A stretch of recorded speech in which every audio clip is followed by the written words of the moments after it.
Rebuild yourself from rock bottom, one step at a time. There are seasons in a man's life when he does not rise with the sun. He merely survives it. There are moments when the fire inside dies so quietly that no one notices, not even the man himself. He still smiles. He still answers, "I am fine." But deep within, something sacred has shattered. I know this place. I have lived in it. I have stood at the bottom with dust on my face and silence in my soul. I have watched dreams die like leaves falling from trees in late autumn, and I have wondered, is there anything left of me to save? Perhaps you have too. Perhaps you are standing there now. Rock bottom is not a metaphor when you are the one who cannot pay the bills, who wakes up numb, who hears the laughter of others and wonders why yours is gone.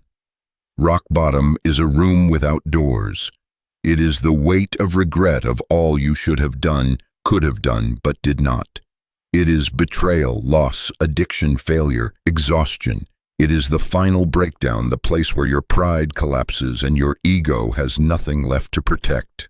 But listen closely now, because this is where your real life begins. This is the moment when the noise of the world dies down and you are finally quiet enough to hear the whisper that says, "You are not finished yet." This book is not for those who need comfort. This is for those who need courage. You do not need another story of success from someone who never bled. You need a story from the dirt, from someone who has wept, fallen, and gotten back up while shaking. This is a path for the rebuilders, for those who want to craft something strong out of something shattered. I will not give you steps. I will give you strength. I will not give you empty motivation. I will give you the mindset of resurrection. The world does not teach you how to start over. It teaches you to hustle, to win, to pretend.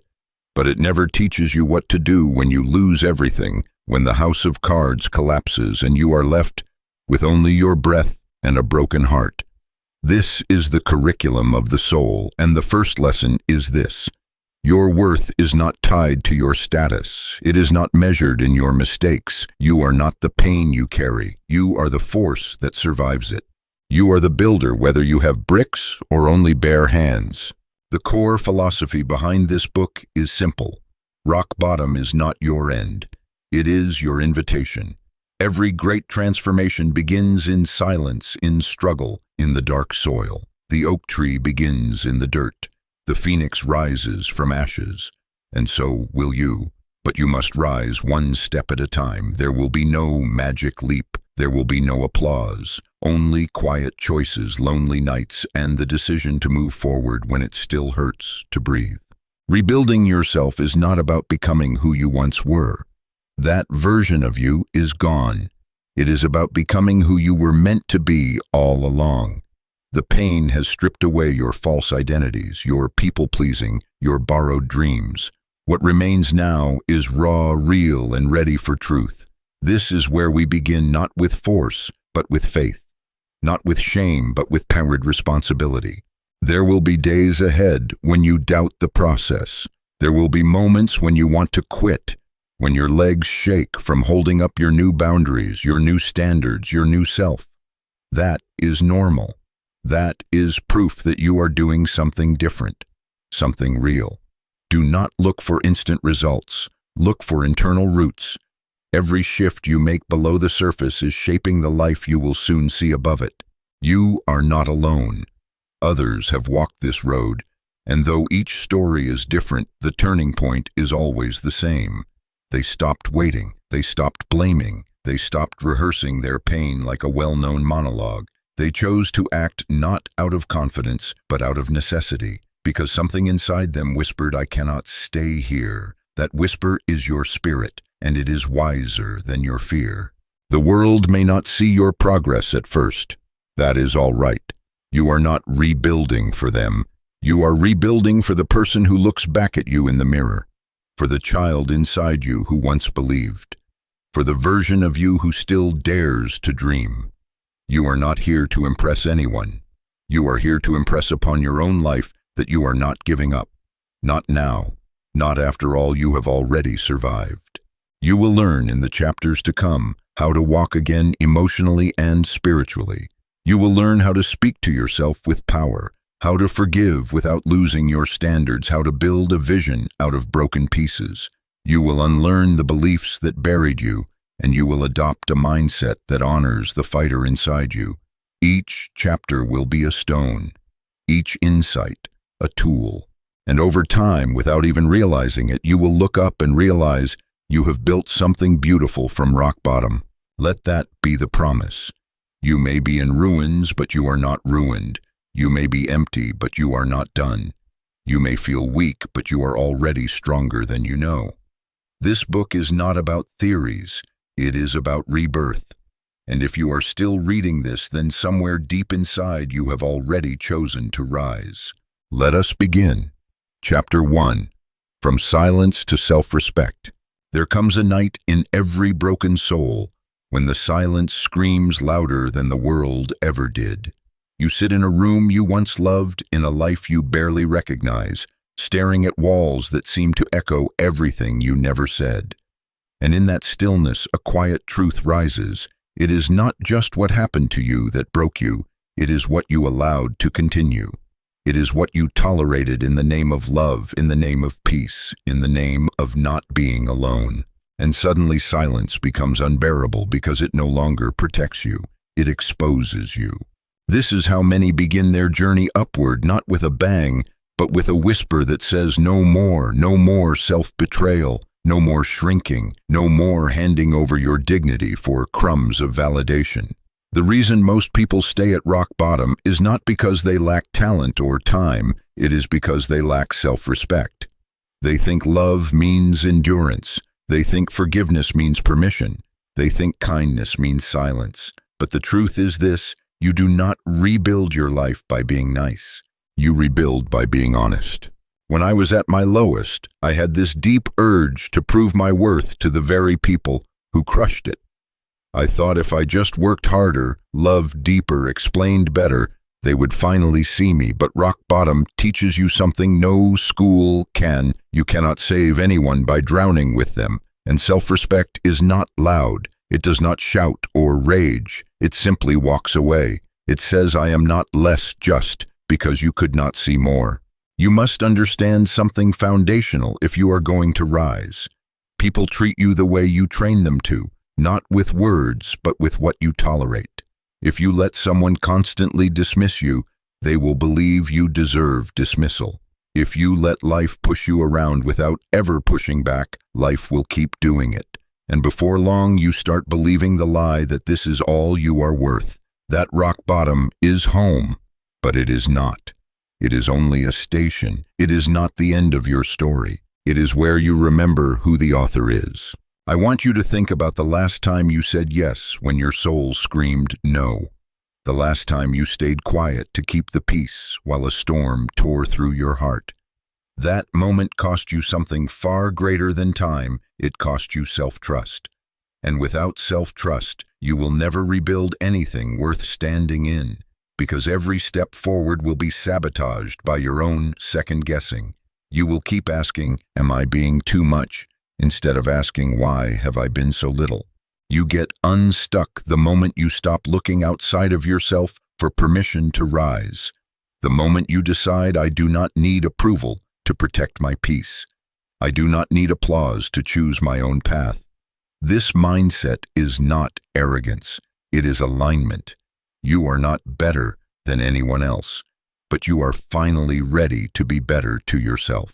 Many people think the opposite of self-respect is self-hate. It is not. It is self-neglect. It is every time you watered their garden while your own soul withered. It is every time you poured into others while staying thirsty yourself. Rebuilding from the bottom means choosing you not in a selfish way, but in a sacred way. You are the vessel. You are the soil. If you do not protect yourself, nothing you grow will last. Let me be clear. Self-respect is not built in comfort. It is built in confrontation, not confrontation with others, but with the lies you have believed. The lie that you are hard to love. The lie that you must earn rest. the lie that your value is based on what you produce. You must challenge these voices, not with force, but with truth. Because once you know who you are, the world loses its power to define you. When I finally stopped apologizing for being real, my circle got smaller, but my peace got larger. When I started saying no without explanation, people called me selfish, but my energy came back. When I chose to love myself out loud, even when it made others uncomfortable, my life began to rebuild. Not perfectly, not instantly, but authentically. And that is the only kind of rebuild that lasts. So where do you begin? You begin with one standard, one boundary, one decision that says, I will no longer betray myself to belong. You begin by showing up for yourself, not just when you feel inspired, but especially when you feel forgotten. You begin by removing one toxic voice from your life or your own mind and replacing it with truth. You begin not by being fearless, but by fearing what happens if you stay the same. You are not too far gone. You are not too broken. You are not too late. What you are is too valuable to waste another year chasing approval that never filled you. It is time to return to yourself, to reclaim your voice, to rise not because it is easy, but because it is right. If you have listened this far, chances are you are like me, done pretending, done performing, done asking others to give you what you must first give yourself. Take a moment now and ask yourself, where have I been disrespecting myself? In the name of love, loyalty, or fear? Write it down. Feel the truth of it. And then let today be the day you stop.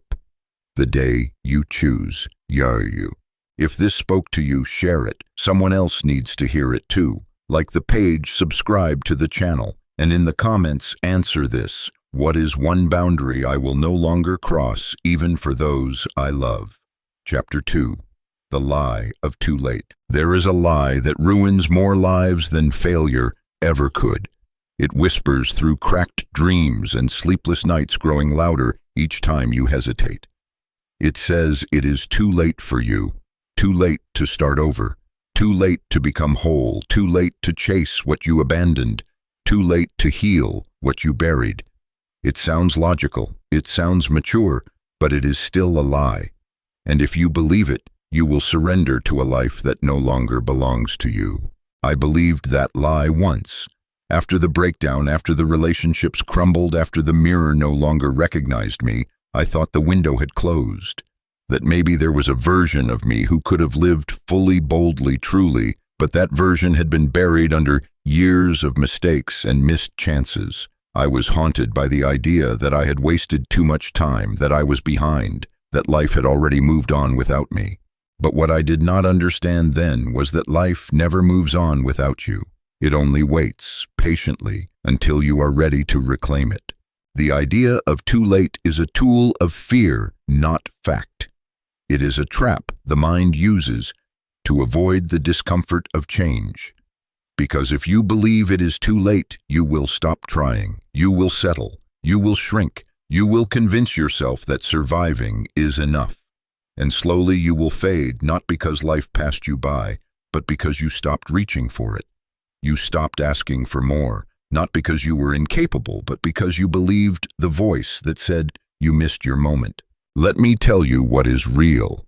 As long as you have breath, you have opportunity. As long as you are alive, you are not done. The only expiration date on your purpose is the one you accept. And that purpose does not care if you are tired, divorced, bankrupt, grieving, addicted, confused. Purpose is not polite. It does not knock. It breaks open the door of your heart and says, "Are you ready now?" And the moment you say yes, life begins to move again.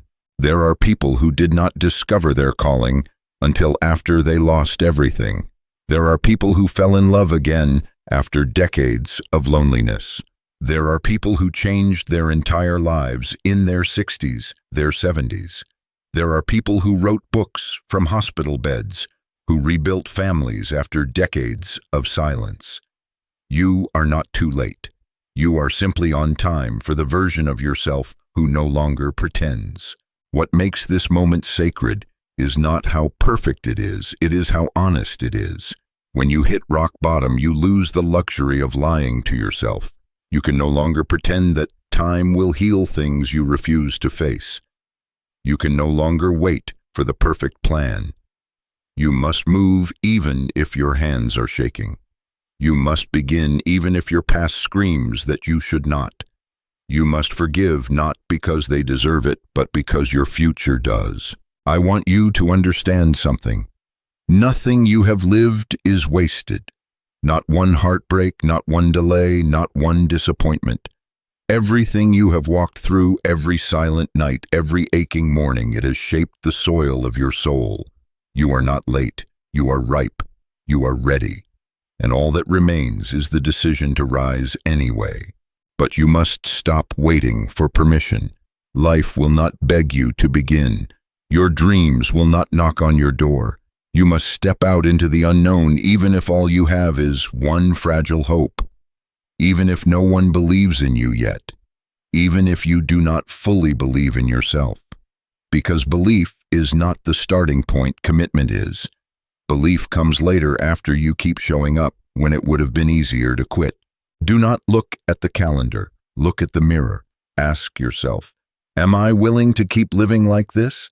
If the answer is no, then it is time, not for a miracle, not for a breakthrough, but for a decision. The decision to no longer delay your life because you are afraid of what it means to begin again, because you do not start over with energy. You start with honesty, and honesty will give you more strength than hype ever could. You are not running out of time. You are running out of excuses, and that is a good thing, because when your excuses die, your power begins to live. That ache inside you, the one that says there is more to you than this life you are enduring, that ache is sacred. It is not restlessness. It is a reminder, a call to remember the fire you buried under the ashes of regret.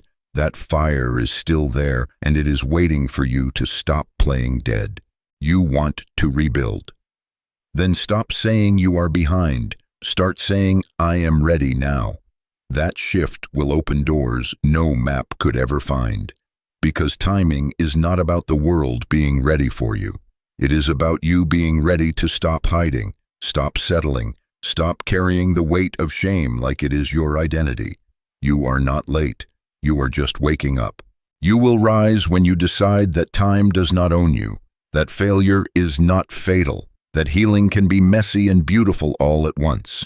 You will rise when you stop comparing your path to people who never walked in your pain. You will rise when you stop living like your past has the final word. So here it is, the moment you stop believing the lie, the moment you look your regrets in the face and say, you do not get to define me. The moment you reclaim your right to begin again, not with fanfare, but with fierce determination. You are not behind. You are being called forward. Chapter 3. The Strength Beneath Suffering. There is a strength in you that suffering has been trying to reveal. Not the kind of strength that lifts weights or wins applause, but the quiet, unshakable kind. The kind forged in fire, not comfort.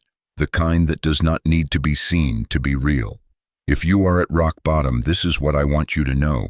You are not weak because you are in pain. You are not broken because you cry. You are not a failure because you fell.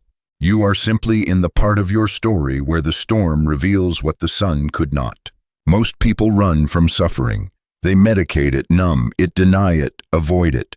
But those who rise, the ones who rebuild something real, learn to lean into it.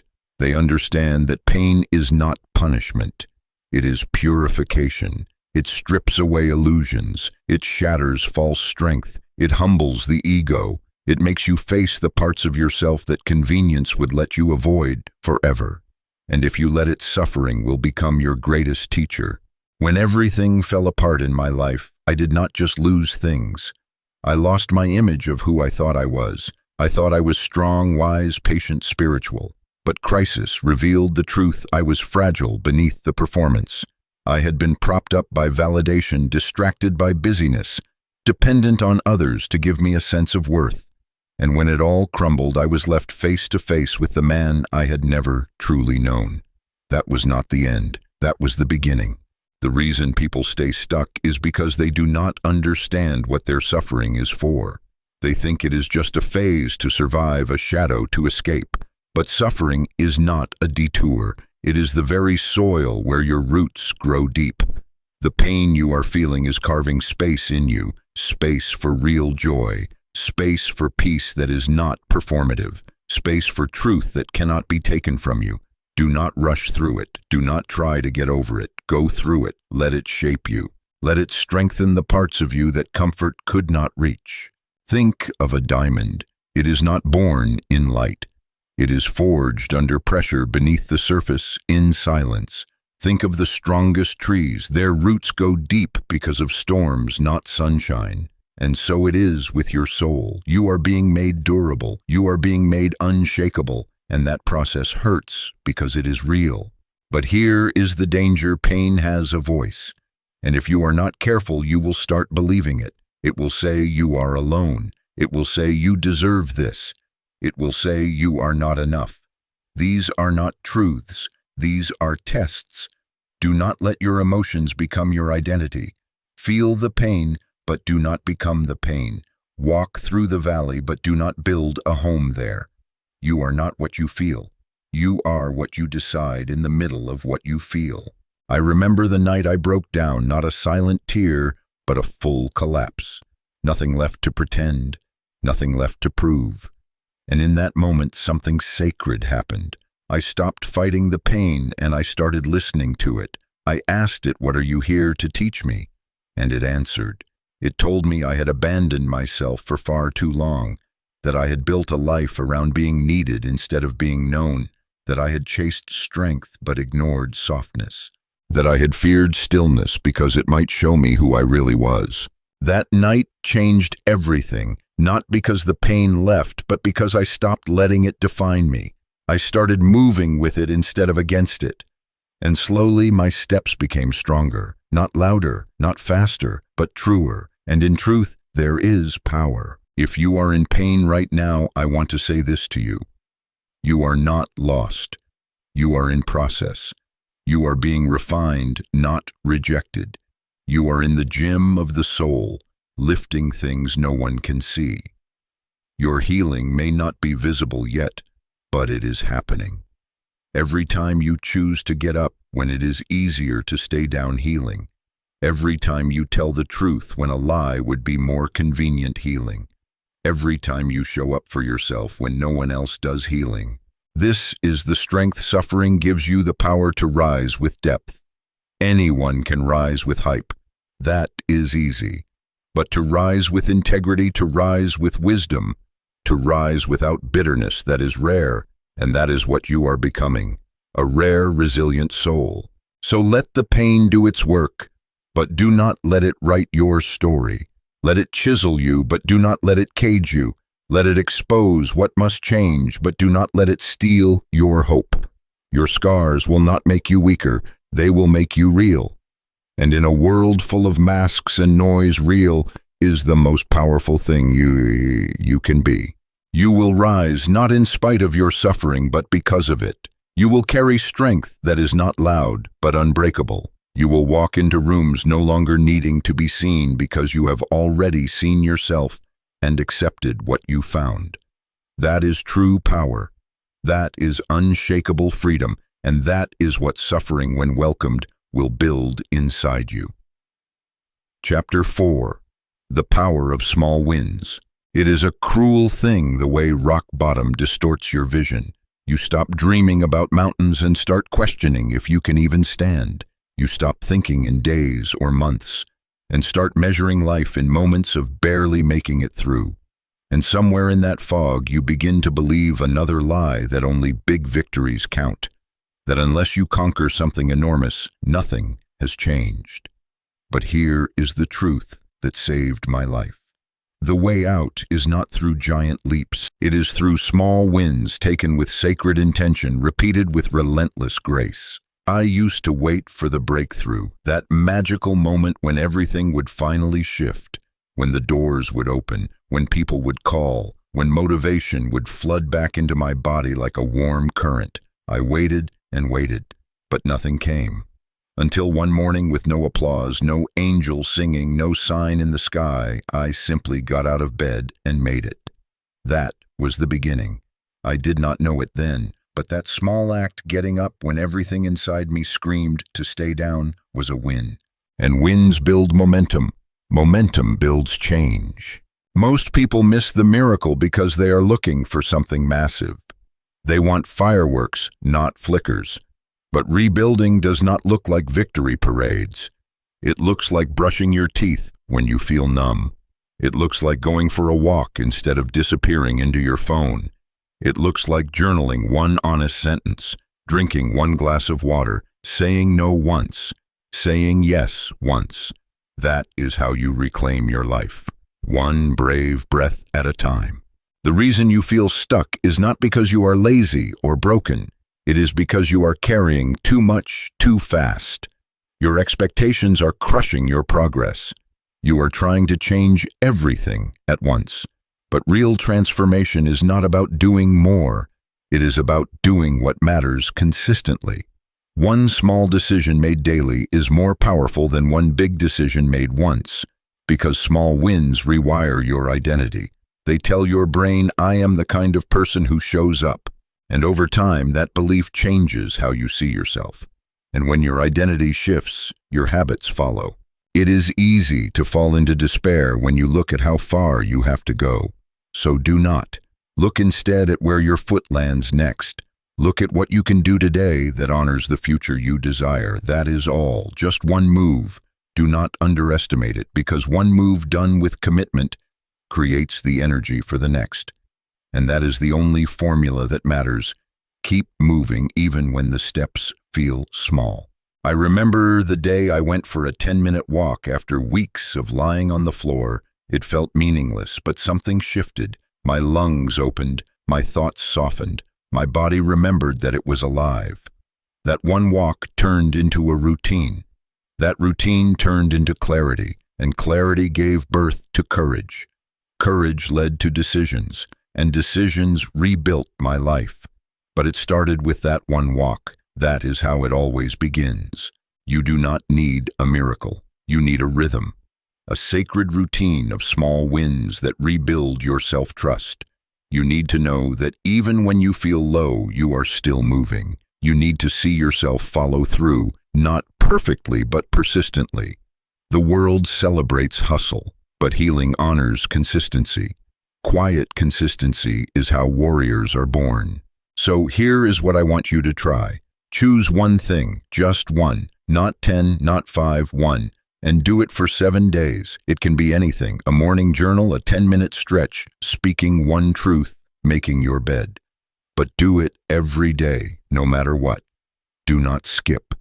Do not wait until you feel like it. Do it because that is how you reclaim your power from the ground up. You will be tempted to dismiss it, to say, this is too small, it does not matter, but that voice is not your truth. It is your sabotage. That voice wants you to stay in patterns that destroy you. You must answer it with action, not argument action, because action silences doubt. Action creates evidence, and evidence builds belief. You are not lazy. You are weary. And what you need is not pressure, it is proof. Proof that you are capable of moving forward. Proof that you can trust yourself to show up. Proof that you are still in control of your direction, even if you are not yet in control of the outcome. And that proof comes from your small wins. Let this be your new rhythm. Win the morning by rising when it hurts. Win the hour by finishing what you said you would start. Win the evening by forgiving yourself for what you did not get done and choosing to try again tomorrow. That is power. That is strength. That is how you rise without waiting for the world to notice.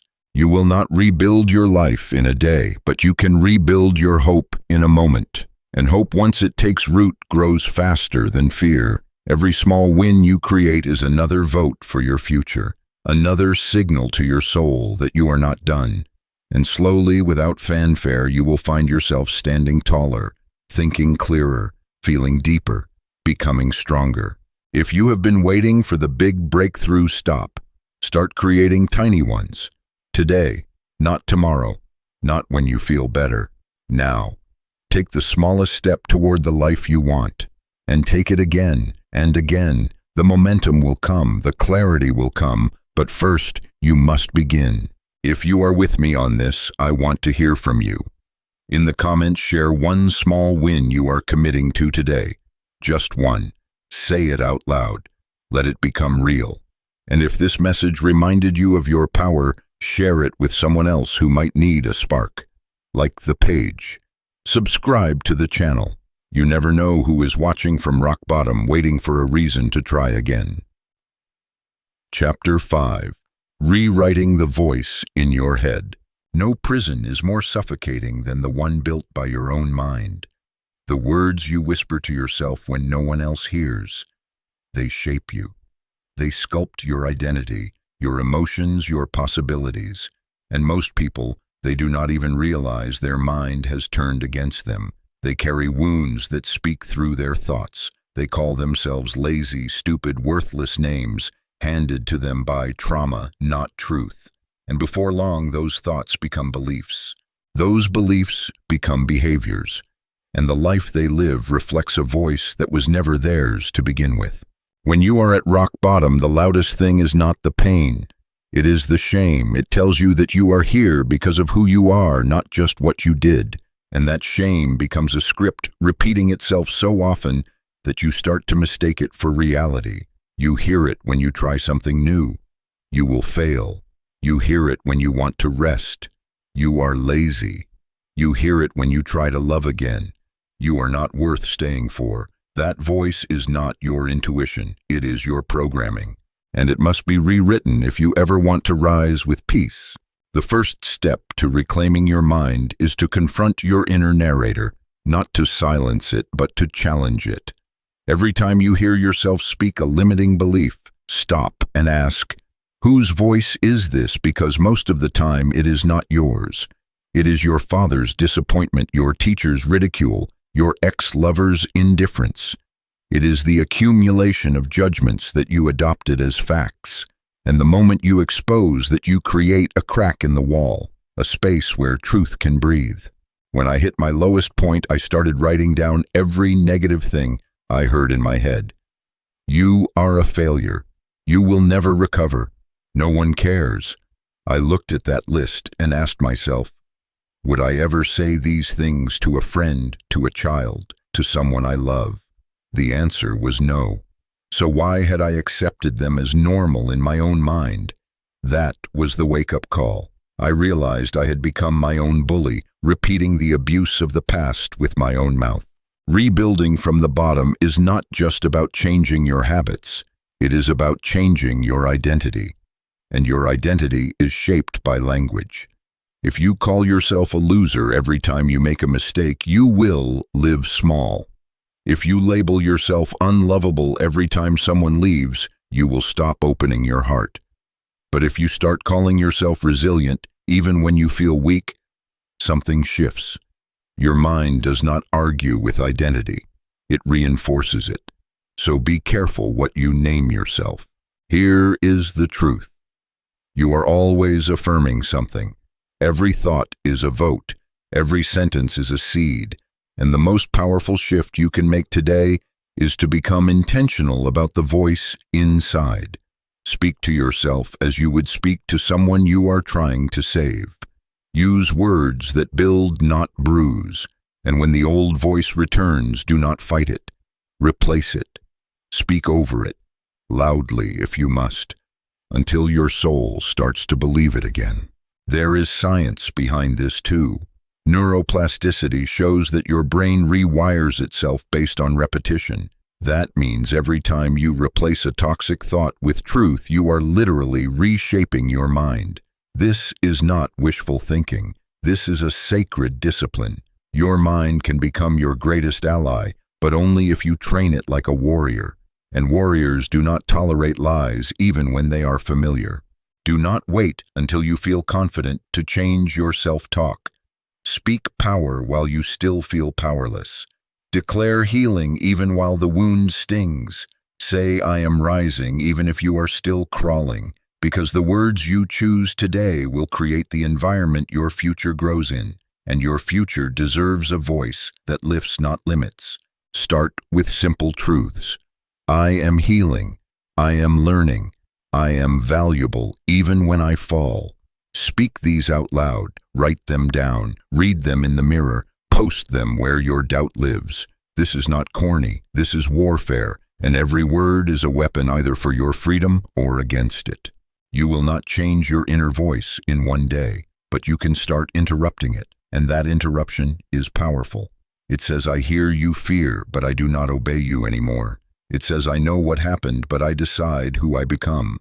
It says, the story I have told myself is no longer the story I choose to live. You are not weak for having negative thoughts, but you are responsible for replacing them.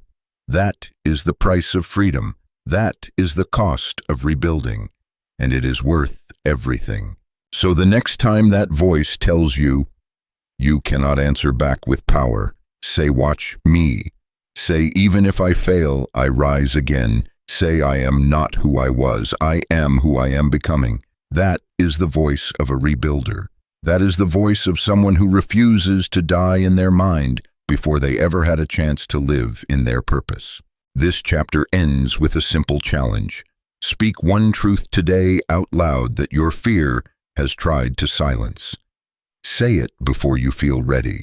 Say it before you believe it fully. Say it because your healing begins with your voice. And if this message stirred something in you, share it. Let someone else hear what you are now learning to believe. In the comments, answer this. What lie have you been telling yourself, and what truth will you choose instead? Say it clearly. This is the beginning of a new voice. Chapter 6. Standing up without burning out. There comes a point in every rebuilder's journey when strength begins to feel like a burden. You start to rise slowly, painfully, but with clarity. You make changes. You say no to what once broke you. You begin to walk in your truth, and it feels powerful at first. Then something strange happens. You start getting tired, not just in body, but in soul. You wake up exhausted even when you sleep. You begin to wonder, why does standing up for myself feel so heavy? And if you are not careful, you will confuse progress with punishment. You will think healing is breaking you more than the pain ever did. Let me tell you something many people do not talk about. Healing is not soft. It is not smooth. It is not effortless. It is hard, holy work, because standing up for yourself after years of silence feels like rebellion. Saying no to dysfunction, especially when it comes wrapped in love, feels cruel. Choosing rest when you were raised on hustle feels lazy. Letting go of people who feel like home even when they hurt you feels like betrayal. But this is the sacred ache of transformation. It costs you comfort. It costs you familiarity. And that cost is what makes most people fall back down after they begin to rise. The truth is, you were not just addicted to the pain. You were addicted to the pattern. You were trained to keep the peace at the expense of your own. You were taught that love means sacrifice, even if it means losing yourself. And now, every time you draw a boundary, your nervous system panics. Every time you say, I deserve better, your mind screams, you are selfish. That is not weakness. That is programming. And programming takes time to rewrite. So what do you do when healing starts to burn you out? You slow down, but you do not stop. You simplify. You recenter. You stop trying to rebuild your life in a single sprint, and you start walking again, deliberate, grounded, clear. You remember that rest is not a reward. It is a requirement. And rest does not mean you are giving up. It means you are honoring the sacred truth. You are not a machine. You are a soul.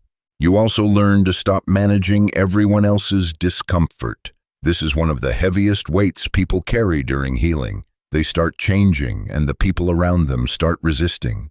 Friends become distant. Family becomes critical. Partners become threatened, not because you are wrong, but because you are growing, and growth exposes what others are not ready to face. Your light becomes a mirror. Your new standards feel like judgment. But remember this, Their reaction is not your responsibility. Your responsibility is to stay true to your path even when it gets lonely. You will feel the pull to go back to familiar pain, back to shallow relationships, back to working for approval. But you must remember why you started. You must remember who you were when you fell to your knees and whispered, "I cannot live like this anymore." That version of you is still in there, still watching, still hoping you will not betray yourself again just to make others comfortable. Rebuilding is not a straight line. You will fall. You will relapse into old habits. You will say yes when you meant no. You will text someone you should have forgotten. You will cancel on yourself to please someone else. That is not failure. That is feedback. It is your soul reminding you where the wound still lives. Do not shame yourself. Just return. Return to your rhythm. Return to your breath. Return to the voice that said, "I am worth it," and begin again. There is a kind of strength that looks like rest. There is a kind of power that feels like softness. And there is a kind of courage that whispers, "I will take care of me first." That is not selfish. That is sacred responsibility. You cannot pour from a broken cup. You cannot lead others out of darkness while you are still bleeding. Your healing is not just about you. It is about everyone who will learn to rise because you chose not to settle. Let me say this clearly. You do not have to prove your progress to anyone, not with posts, not with explanations, not with updates. Your healing is between you and the divine, and the ones who truly love you will not need to be convinced. They will see it in your energy, your choices, your peace. You are allowed to rest without apologizing. You are allowed to say no without explanation. You are allowed to grow beyond the version of you they were comfortable with. You are allowed to take up space, and you are allowed to protect your peace even if it costs you people. So when the journey feels heavy, do not interpret it as wrong. It only means you are carrying something sacred. Lay it down when you must, but do not lay down your mission. Do not forget what this rebuild is for. It is not about perfection. It is about freedom. And freedom always costs more than captivity, but it is worth it every single time. If you are still with me, I want to hear from you. In the comments, tell me, where do you need to rest right now? What burden have you been carrying alone that you need to lay down? Say it. Declare it. Give yourself permission. And if this message gave you breath, give it to someone else. Share it. Like the page. Subscribe. This is how we rise together. Chapter 7. Letting go without losing yourself. There is a moment in the process of rebuilding that feels like death. Not because something goes wrong, but because something has to end. A relationship, a friendship, a dream, an identity, a role you played for so long you forgot you were acting. And as you rise, that old self begins to fall away. It is terrifying, because it feels like loss, but in truth, it is release. And letting go is not failure.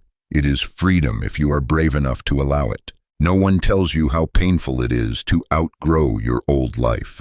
They celebrate the glow-up, the comeback, the healing, but they do not show the part where you have to say goodbye to what used to feel like home, even if that home was unhealthy, even if it was suffocating. There is still a grief in walking away from what you once loved or needed or built your world around. That grief is not weakness. It is sacred. It means you were present, you cared, you gave something of yourself. And now you are learning to take it back. You cannot rebuild your life while clinging to ruins. You cannot carry new blessings with hands full of old burdens. At some point you must choose comfort or clarity. And clarity will always cost you something. Sometimes people, sometimes plans, sometimes a version of you that no longer fits who you are becoming. But that cost is not the end, it is the threshold. It is what separates the ones who dream from the ones who do. Letting go begins in the soul before it ever shows up in the world. You begin to detach not with bitterness, but with wisdom. You stop trying to force someone to understand you. You stop trying to earn what should be given freely. You stop chasing people who only show up when they feel like it. You stop pouring into empty cups, hoping they will one day return the favor.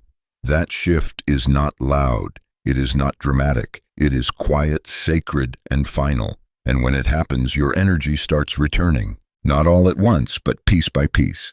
The reason letting go is so hard is because it creates a void, a space where something used to live, and we fear the void. We rush to fill it with noise, with distractions, with new relationships, with old habits. But the void is not your enemy. It is your womb. It is where the next version of you is being formed. Do not fear the empty space. Let it breathe. Let it teach you. Let it show you what was never you to begin with. I remember when I finally let go of a connection I had fought to keep alive. I had poured my soul into it. I had prayed, compromised, begged, and still it drained me.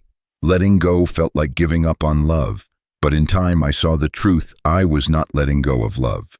I was letting go of codependency, of my addiction to being needed, of my fear of being alone. And in that space, something new was born: self-respect, and that changed everything. You do not let go because they were evil. You do not let go because you hate them. You let go because you love yourself enough to stop bleeding for someone who will not stop wounding you. You let go because you are ready to stop begging for what should be effortless. You let go because peace is more important than being right. And you let go because holding on is breaking you more than the loss ever could. Letting go also means releasing the version of yourself you had to be to survive. The one who smiled when they wanted to scream. The one who kept quiet to avoid rejection. The one who stayed small to make others comfortable. That version served a purpose, but now it is time to evolve. You are not abandoning them. You are thanking them. And then you are rising. As you rebuild, people will misunderstand you. Some will say you changed. Some will say you are cold. Some will accuse you of being distant. Let them. You are not responsible for their narrative. You are responsible for your energy, for your peace, for your growth. And those who belong in your future will understand even if they do not agree. Let their confusion be their work, not your guilt. There will be days when you miss what you walked away from. That is normal. Healing is not a straight line. There will be moments when you question if you made the right decision, when you crave the familiarity of dysfunction because at least you knew how to survive it. But remember this, you did not come this far to go back. You did not survive the storm just to return to the flood. You are not lonely. You are clearing space. And what is meant for you will find you only if your hands are open. Letting go does not make you heartless. It makes you honest. And honesty is what rebuilds a life worth living. Do not fear the goodbye. Fear the version of yourself that stayed too long. Fear the slow death of pretending. Fear the silence of never choosing you. You will rise lighter, you will walk freer, and you will look back one day and realize what you lost made space for what you were always meant to carry. Chapter 8. The Discipline of Becoming. Everyone wants change until they realize it demands discipline. At first, rebuilding feels exciting. You feel alive again. You write in your journal, you clean your space, you dream new dreams. But soon the emotional high fades. The world still moves fast. Life throws its weight around. And suddenly the work feels heavy. You do not want to keep going. You start skipping the habits that once saved you. And this is where most people turn back. Not because they are weak, but because they never learned this truth: becoming who you were born to be requires daily discipline. Discipline is not punishment. It is devotion. It is you choosing to show up even when inspiration runs dry. It is you keeping your word to yourself when no one is watching. It is you proving that you are no longer someone who only acts when it is easy. Because anyone can move when they are motivated, but those who rise, the ones who rebuild something lasting, are the ones who move when it is boring, painful, or inconvenient. Let me be clear, if you wait for your emotions to align before you act, you will stay stuck. Feelings are visitors, they come and go, but decisions create direction, and direction, when repeated, becomes discipline. When I was clawing my way out of rock bottom, I learned something strange. My freedom was not in grand breakthroughs, it was in the daily grind. Waking up early when I wanted to disappear, writing truth when fear screamed lies, eating clean when stress told me to binge. These were not dramatic victories, but they were sacred, because each one whispered, I am building the man I promised myself I would become. Discipline is not about doing everything perfectly. It is about refusing to stop. It is about letting your habits carry you through seasons your emotions cannot. Because some days you will feel nothing, no clarity, no motivation, no peace. That is where discipline carries you. That is where consistency becomes a quiet kind of faith, not the loud kind that sings and dances, the gritty kind that grits its teeth and says, again, let us go again. Here is the hard truth. You cannot want the results of a healed life without the rhythm of a healed life. You cannot say you want peace but keep inviting chaos. You cannot say you want freedom but keep surrendering to comfort. Discipline asks you to grow up, not just age but mature, to stop blaming the past, to stop waiting for rescue, to stop romanticizing pain and start taking responsibility for healing. No one is coming to do it for you. That is harsh, but it is holy. Because once you accept that you stop waiting, you stop scrolling, you stop delaying your life, and you start taking small steps daily, painful steps, until those steps become your strength. And one day you look in the mirror and realize you have become the person you used to envy. But here is the secret most do not understand. Discipline is not cold. It is not mechanical. It is sacred love in action. It is you showing up for your future self the way no one showed up for your past self. It is you saying, I may not control what happened to me, but I choose what I do next. And that choice, when made over and over, becomes power. Start small, wake up on time, clean your space, move your body, speak truth, pray, write, rest, and do it again and again. Not to prove your worth, but because your worth deserves to be reflected in your actions. You are not a victim anymore. You are a rebuilder, and rebuilders need rituals, not resolutions. They need structure, not shame. They need rhythm, not rush. And yes, it will be hard. You will miss days. You will fall back. You will hear that old voice whisper, see, you are still the same, but you are not. Because the fact that you care means you have already changed. The fact that you want to rise means you are no longer willing to live small. And that desire, that holy discontent, is the fuel for your discipline. So today, ask yourself this. What is one sacred routine I will no longer abandon? What is one habit that honors who I am becoming, not just who I was? Start there. Keep it simple. Keep it sacred. Let it anchor you when storms return. If this message stirred something in you, speak it out loud. In the comments, write down the one discipline you will now commit to daily. Make it real. Make it yours. And if this gave you strength, pass it on. Like the page. Subscribe. Share the light. Because somewhere out there, someone is on the edge of quitting, and your discipline might just give them the courage to continue. Chapter 9. Becoming whole without waiting to be fixed. Somewhere along the journey, you begin to realize that healing does not mean becoming perfect. It means becoming whole. And wholeness is not what you imagined it to be. It is not waking up every morning with joy dancing in your chest. It is not the absence of pain, fear, or doubt. It is the presence of peace even in the middle of them. Wholeness is when you stop waiting to be fixed and start living fully, even with scars, even with shadows, even with unanswered prayers.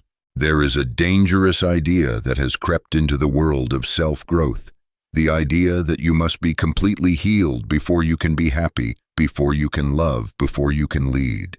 But here is the truth. Most people avoid healing is not a finish line. It is a rhythm, and you do not get to life after healing. You get to life during it. You will still have bad days. You will still hear old voices. You will still trip on old triggers. But now you will rise faster. You will return to yourself more quickly. And that is the evidence of growth, not perfection, but return. When I started rebuilding, I kept waiting for the day when I would arrive. The day when nothing triggered me, when I no longer felt lonely, when I always knew exactly what to do. But that day never came. What came instead were moments of stillness in the storm, laughter in the middle of grief, kindness to myself after a misstep. And slowly I began to see wholeness is not the absence of brokenness. It is the embrace of all that you are without shame. You are not a project. You are not a checklist. You are not a problem to be solved. You are a soul to be honored, a story to be lived, a presence to be inhabited. The moment you stop viewing yourself as something broken is the moment your life begins to expand. Because your energy is no longer spent trying to fix the unfixable, it is spent living, loving, building. Yes, there are wounds in you, but there is also wisdom. Yes, there are doubts in you, but there is also deep clarity. You are not either or, you are both and, a paradox, a masterpiece in motion. And every time you choose to love yourself in the middle of the mess, you reinforce a new truth. I am already enough, even as I evolve. Think of it like a house. You do not refuse to live in it just because the paint is chipped. You do not wait until every corner is perfect before you call it home. You decorate, you clean, you adjust, but you dwell there. Your soul is the same. Live in it, laugh in it, rest in it. Even if the furniture is still shifting, even if the walls still echo with memories, it is still yours, and it is still sacred. People who wait to feel perfect before they move forward often stay frozen for years. They delay love, they delay purpose, they delay joy, because they are waiting for some final version of themselves to arrive. But that version does not exist. The true you is the one who keeps showing up anyway, the one who dares to love while still learning, the one who creates even while grieving, the one who gets back up every single time they fall. Wholeness is not about being flawless. It is about being honest. Can you tell the truth about where you are without judgment? Can you accept your progress without comparison? Can you honor your process even if no one claps for it? That is what makes you powerful. Not pretending, not performing, but being present with all that you are and all that you are still becoming. You will be tempted to go back to fixing, to chasing one more program, one more book, one more answer. There is nothing wrong with growing, but do not use growth as a mask for rejection. You are not healing so that you become lovable. You are healing because you already are. You are not improving because you are broken. You are improving because you are alive and life evolves. Give yourself permission to live now, to love now, to try now. You do not need to wait until the sadness fades. You do not need to wait until the confidence comes. You do not need to wait until you stop making mistakes. This is the moment. This is the life. And it is enough. Wholeness will never feel loud. It will feel like peace, like not needing to explain yourself, like not reacting to every trigger, like forgiving yourself faster, like smiling at your own reflection, not because you think you are perfect, but because you finally see the miracle you are. You are whole, even with cracks. You are worthy, even with questions. You are ready, even if you feel raw. Do not wait for someone else to declare it. Declare it yourself, out loud, every morning, every evening, until your bones believe it. Now I want to hear from you. If you are done waiting to be fixed and ready to live from wholeness, say it in the comments. I choose to live now. Write it, feel it, let it be your truth. And if this message sets something free inside you, share it with someone who needs to stop waiting and start breathing again. Like, subscribe. Speak Life, Chapter 10, Owning Your Story Without Shame. There is a power that returns to you the moment you stop running from your story. Not the edited version, not the highlight reel. The real one, the one with scars and stumbles, with things you are not proud of, with moments you never thought you would survive. Owning your story is not about making excuses. It is not about staying in victimhood. It is about standing tall in the middle of your truth and saying, yes, that happened. And yes, I am still here. That moment, that choice, is when shame begins to lose its grip. Most people are not trapped by their circumstances. They are trapped by their silence. They spend their whole lives managing impressions, hiding wounds, smiling through shame, because somewhere along the way they were taught that being honest about their pain made them weak, that being open about their past made them unworthy, that mistakes were stains that could never be scrubbed clean. And so they build a life around performance, never realizing that the performance is what is actually killing them. But here is the truth: you do not have to hide anymore. Your story does not disqualify you. It qualifies you. It gives you depth. It gives you compassion. It gives you something real to offer this world. The people who change lives are not the ones who have never fallen. They are the ones who stood up and said, "Let me show you how I got back up." The world does not need another image. It needs your truth. When I finally told the whole truth about my breakdown, when I stopped protecting my pride and started protecting my peace, something happened. People leaned in, not because I was strong, but because I was real. And the more I shared, the more I healed. Shame thrives in silence. It multiplies in the dark. But the moment you shine a light on it, it starts to shrink. Not instantly, not without pain, but it does shrink. You cannot change what you will not face. And you cannot face what you keep hiding from. So name it, say it out loud. I was abused. I lost myself. I betrayed someone. I stayed too long. I gave up on me. Not for pity, not for performance, but for freedom.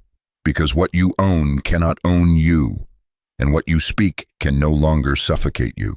Your story is not your shame. It is your soil. It is where your strength was born. It is where your roots went deep. And if you dig into it, you will find something surprising, not just pain, but power, not just regret, but revelation. The lessons you learned in darkness are the tools you will now use to build in the light. Yes, there are parts of your past that make you flinch, parts you wish you could erase, but those parts are also the ones that taught you empathy. They gave you eyes to see what others miss. They softened you in a world that worships hardness. Do not let shame convince you to abandon the very story that shaped your soul. You will be tempted to rewrite your history, to skip chapters, to soften the truth for the sake of reputation. But do not. The raw story is the holy one, the whole one. That is where your healing lives. That is where your calling lives. And that is what the world is waiting for, not your perfection, but your presence. There is someone right now who needs your story, someone who is still in the middle of the mess you barely made it through, someone who is crying the tears you once cried. And when they hear you speak the truth, when they see that someone survived what they are silently suffering through, it gives them hope. That is the ministry of your mess. That is the beauty of your broken becoming. But you must go first. You must lead by being real. You must show up in the world no longer hiding, no longer apologizing, no longer bending over backwards to make others comfortable with your growth. This is your life.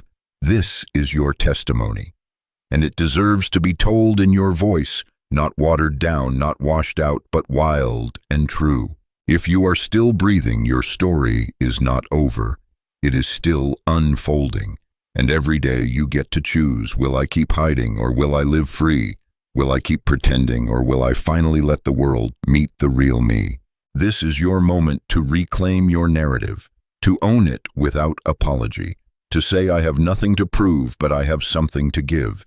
And what you give when you give it from truth becomes someone else's survival. That is how redemption works. That is how light gets in. Now I want to hear from you. In the comments, write one sentence that speaks your story in truth.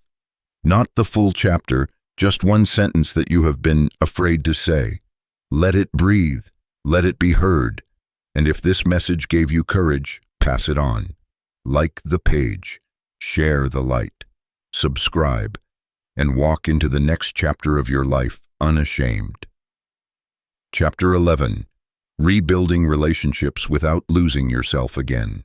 One of the hardest parts of rising from rock bottom is facing the people who knew you before the fall.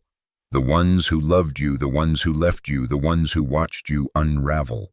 Because once you begin to heal, to stand, to shine again, you will be tempted to reach back, to rebuild what broke, to restore what was lost. But be careful. Not every relationship can walk with you into your new life. Some were only meant to teach you how to never abandon yourself again. Healing changes you. It changes how you love, how you listen, how you give. But most of all, it changes what you allow. And the people who once felt comfortable in your presence may now feel exposed. Not because you are attacking them, but because you are no longer enabling them. You are no longer tolerating manipulation. You are no longer entertaining small talk when your soul craves real. You are no longer abandoning your needs for the sake of peace. And that shift, it costs people. There is a deep grief that comes with becoming someone new, because the ones who loved your brokenness may not know how to love your boundaries. The ones who thrived on your silence may resent your voice. The ones who depended on your weakness may resist your strength. And when that happens, you will have to choose, will I shrink back to keep them, or will I stand tall, even if it means standing alone? Rebuilding relationships after healing is not about proving that you are better. It is about protecting who you have become. It is not about demanding apologies. It is about deciding what kind of energy belongs in your life now. You can forgive someone and still not let them back in. You can love someone and still release them. You can honor the history and still walk away from the future. Some people were only meant for your past. Their chapter in your book is over, and every time you try to rewrite it, you distort your own truth. Let them go in peace, without resentment, without blame, just a quiet thank you for the lesson and the strength to move forward. But not every relationship must end. Some can be rebuilt. Some deserve another chance. But only if they are willing to meet the new you, the real you, the version who no longer performs, no longer begs, no longer disappears to be loved. And if they cannot, do not try to convince them. The people who are meant to stay will not need to be persuaded. They will see you and celebrate the fire you had to walk through to become this version of yourself. There is a loneliness in healing that no one warns you about. A stretch of the journey where it feels like you are in between worlds, no longer who you were, not yet who you will be. And in that space, you must become your own friend, your own comfort, your own home. Because once you learn to love your own company, you stop tolerating people who drain it. Do not rush to fill the silence. Do not beg for old connections to fit into new growth.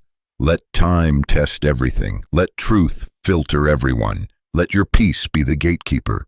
If someone disrupts it constantly, you already have your answer. If someone dishonors your growth, they do not deserve access to your presence. But do not close your heart. Just because some people could not meet you where you were does not mean no one ever will. There are souls being shaped right now to walk with you, not above you, not behind you, but beside you. People who will not be intimidated by your healing, but inspired by it. People who will speak to your spirit, not just your wounds. But they can only find the real you, not the version still hiding in old relationships. Let your standards be sacred. Let your love be discerning. Let your boundaries be clear. You are no longer available for relationships that cost you your self-respect. That is not ego. That is evolution. You will know who belongs by how you feel in their presence. Do you shrink or expand? Do you mask or exhale? Do you leave confused or grounded? Pay attention. Energy never lies, and your body remembers what your mind tries to justify. So as you rebuild, make this vow: I will never again abandon myself to be loved. I will not choose others at the expense of my own soul. I will love boldly, but I will also protect wisely. I will give freely, but only where I am seen, heard, and valued. Now speak it. In the comments, write one boundary you are choosing to honor in your relationships. Make it real. Make it yours. And if this message helped you reclaim your power, share it. Someone out there is learning to love themselves again, and your story might give them the permission they never had. Like the page, subscribe, and remember, the ones who truly love you will never require you to betray yourself to stay connected. Chapter 12. Walking by Faith, when the outcome is unknown. There is a point in every journey of rebuilding when logic runs dry, when your plans fall apart, when your maps no longer make sense, when the road ahead disappears into fog and nothing feels certain anymore, not the next step, not the outcome, not even your own ability to keep going. And it is in that very moment when all control is lost that something deeper must rise. Faith. Not the kind that waits for clarity, the kind that walks anyway. This chapter is for the part of you that is tired of believing, that has prayed and cried and hoped and tried and still feels stuck. This is for the part of you that has done the work, made the changes, stayed the course, and wonders if it was all for nothing. I see you. I know what it is like to stand in the middle of your progress and not feel any closer to peace. I know what it is like to say, "What more can I do?" and hear nothing in return. And I know what it is like to still take one more step anyway. That is faith. That is power. You do not need faith when everything is going your way. You need faith when everything is quiet, when your emotions do not cooperate, when the outcome looks nothing like your expectation. That is the moment when you decide, do I still believe I am being led, or do I surrender to fear because I cannot see the path? Rebuilding from rock bottom is not a straight line. It is a surrender, a sacred letting go of the need to control every outcome. Because true transformation is not about arriving at a perfect destination. It is about becoming someone who trusts the process, especially when it does not make sense. There were months, even years in my own journey when nothing seemed to change. I was doing everything right, protecting my peace, honoring my boundaries, building new habits, and yet the doors I prayed for stayed closed. I watched others move forward while I sat in silence. I doubted myself, I questioned everything, but deep down something whispered, "Keep going."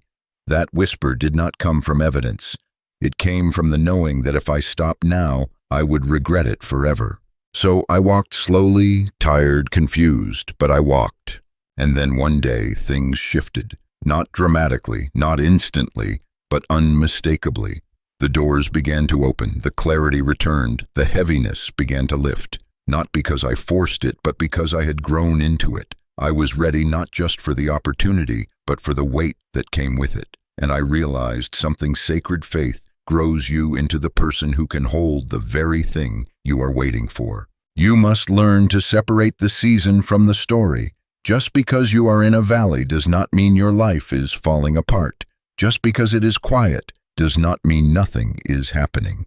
Roots grow in silence. Character builds in stillness.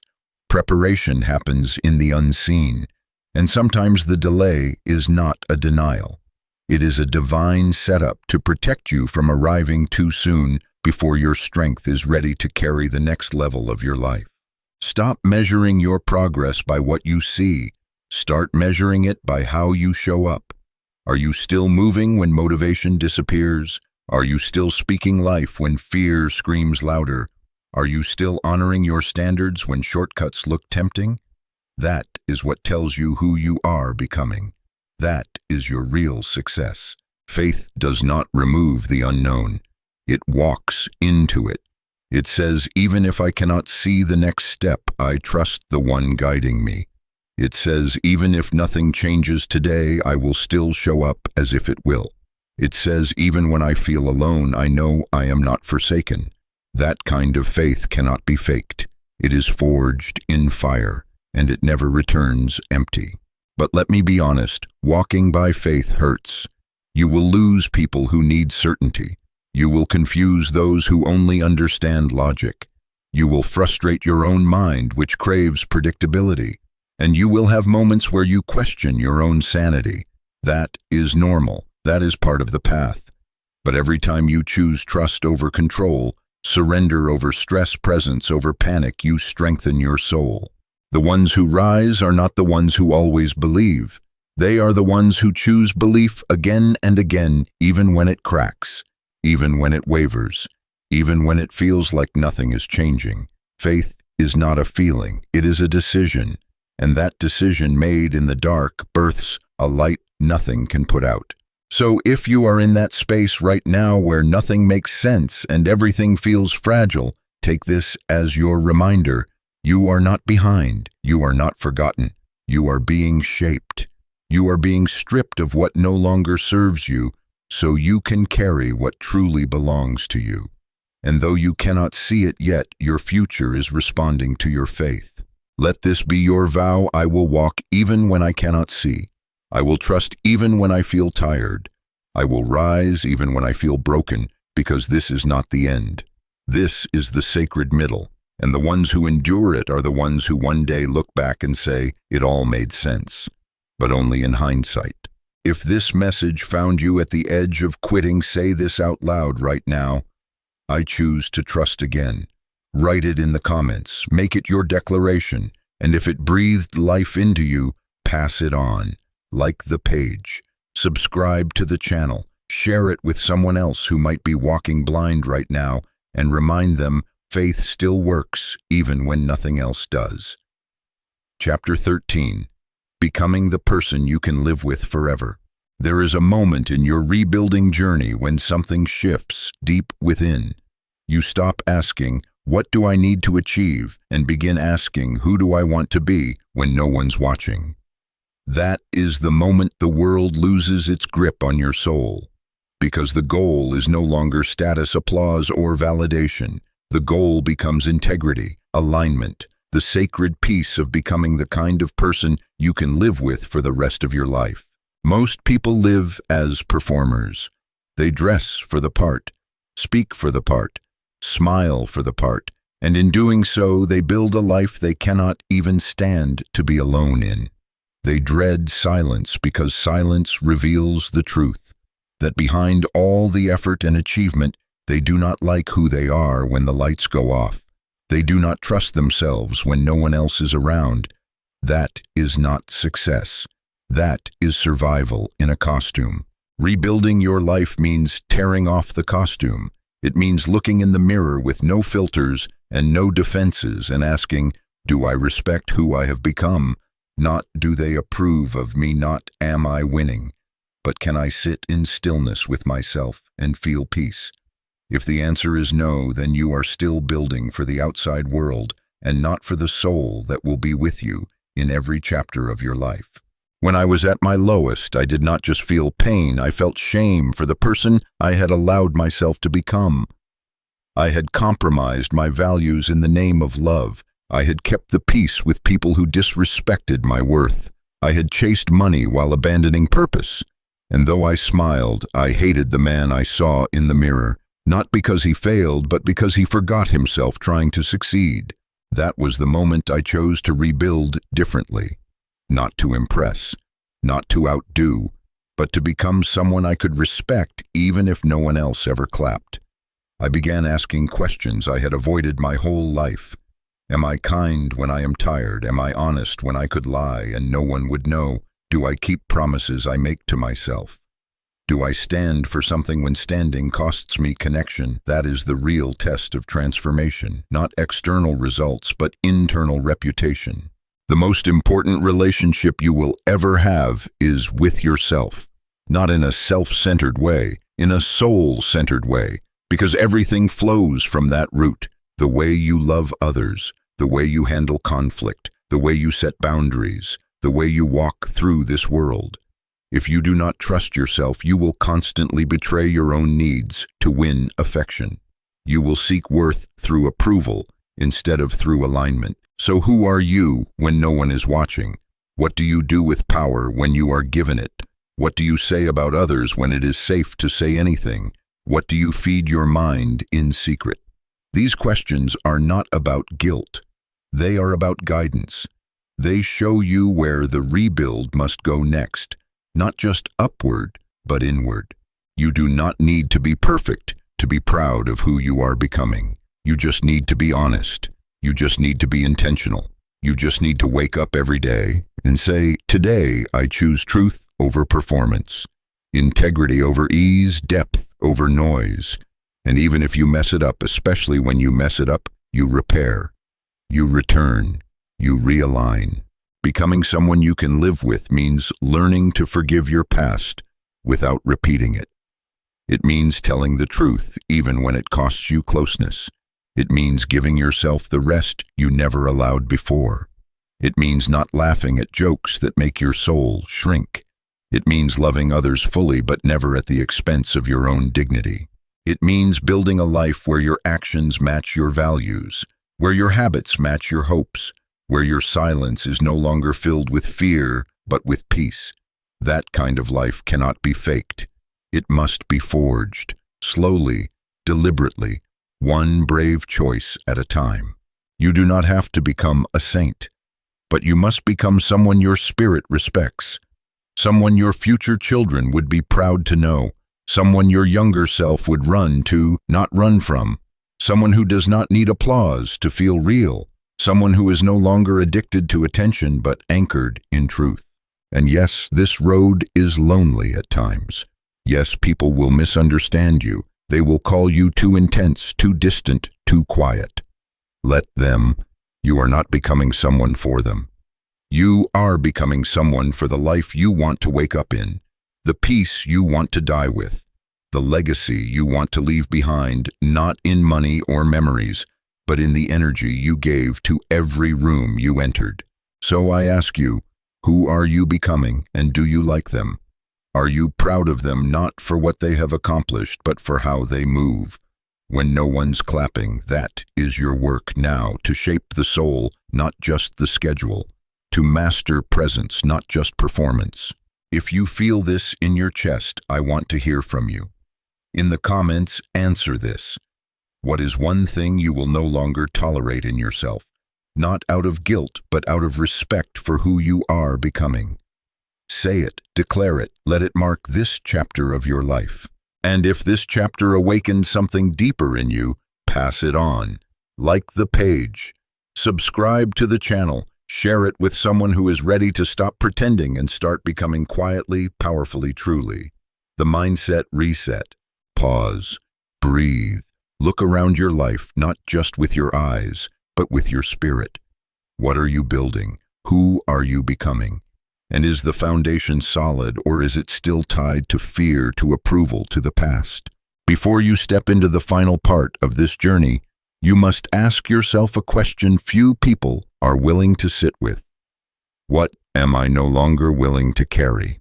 The truth is, rock bottom was never your enemy. It was your mirror. It showed you everything you were tolerating that was never aligned. It showed you the masks you wore, the dreams you borrowed, the love you accepted that came at the price of your peace. Rock bottom stripped the noise, the lies, the fantasy, and now you are standing on truth, barefoot, unfiltered, unfinished. This is the moment to reset your mindset. No more building a life just to impress people who are not even watching. No more chasing goals that make you sick to your stomach. No more performing for family. No more making decisions from shame. From this moment forward, your standard is not survival. It is soul. The question is not, will they understand me? The question is, does this honor who I really am? Mindset is not a quote on your wall. It is not something you switch on once in a while when things feel hard. It is your default setting. It is the pattern your mind returns to when you are under pressure, tired, unseen. And for most people, that pattern is self-abandonment. They break promises to themselves over and over until their word means nothing to their own soul. They tolerate being spoken to like they are less. They rush to fix others while bleeding out privately. They choose chaos because peace feels unfamiliar. That is not mindset. That is muscle memory from pain. So let us reset it. From now on, your thoughts must be trained to serve your truth, not your trauma, not your parents' opinions, not your ex's voice, not your fear of failure. Every time a lie rises, you are not enough, you are too late, you will fail again, you must interrupt it, not with fake positivity, but with anchored clarity. Speak back. Every single time, say, "That is not who I am anymore." Say, "I am not the child I was when that wound was formed." Say, "I am building a life, not a performance." Say, "I have already survived the worst. I am not afraid of the climb." Resetting your mindset means resetting your standards. Stop saying yes to invitations that drain you. Stop laughing at jokes that belittle your vision. Stop sitting at tables where you have to shrink to be fed. Stand up and build your own table, even if it is empty at first, even if your voice shakes, even if no one claps, because the ones who belong will find you. But they cannot find you if you are still hiding in rooms that insult your soul. Your time, your energy, your presence, these are sacred resources. You do not waste them on people who only come around when it benefits them. You do not trade them for likes, for attention, for momentary comfort. You invest them in people and spaces that multiply your peace, that amplify your values, that stretch your spirit, not your insecurities. Resetting your mindset also means confronting your excuses. They sound kind, they sound reasonable, but they are still lies. I am too tired. I am too broken.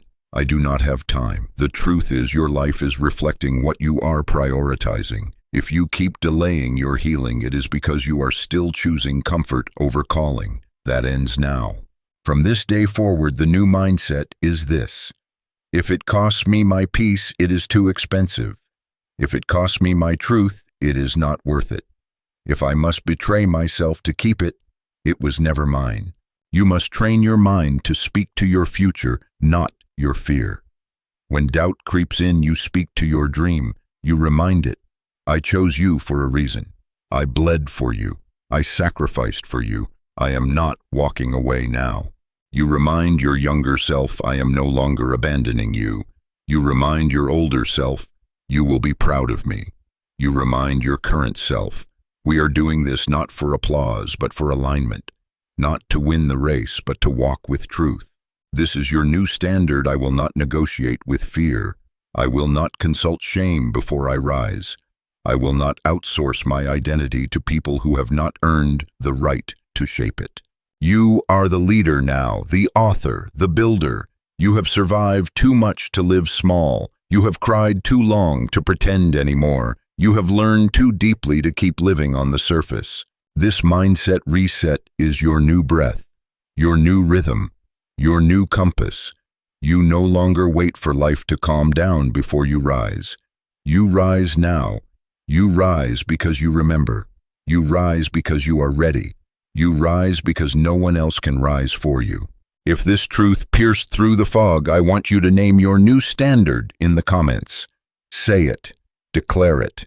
This is your reset. This is your turning point. Like the page, share it with someone else who needs to remember who they really are. Subscribe to stay connected to the source of your strength.